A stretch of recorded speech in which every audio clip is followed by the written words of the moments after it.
what I'm gonna do now is show you one of my other really good tips, and it's to save some mess and time from rolling the protein balls.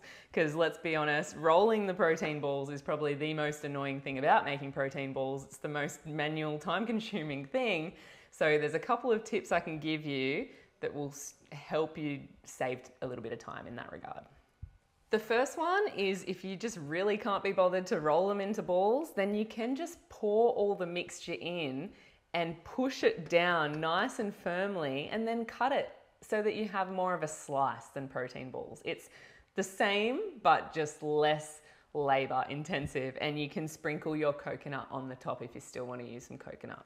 But then the other option I love doing is taking a small container or a mini thermo server, anything with a lid, and we're gonna take we're gonna roll the balls. So you can take out, the size you need. I know some people use an ice cream scoop to get a really good even shape of the balls. I don't really care if they're even or not, but if you do, you can use an ice cream scoop or a tablespoon measurement. So I usually just use a dessert spoon, but we want to take the balls, and before we make a few, we are going to put our desiccated coconut into that container. Gee, this lid is testing my strength. There we go. It's just I've got greasy hands, So this desiccated coconut, we're gonna put a sprinkle of that in, just a little bit to cover the bottom, not too much because you always can add more.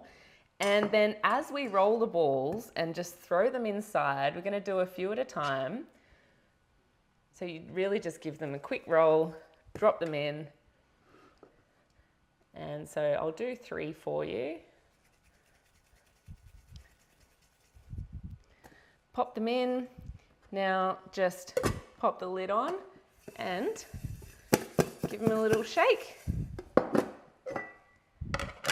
And we've got perfectly coated protein balls that are a lot less messy than what they were if you've got individual bowls.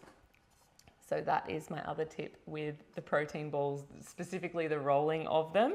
Now, once I finish all of these, I will pop them into the fridge or the freezer.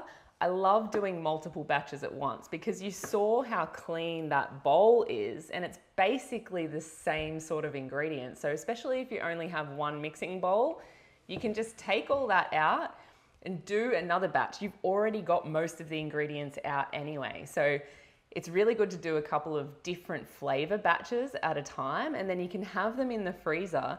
And each week you can bring out just like an assortment of different protein ball flavors in the fridge and keep those backups in the freezer.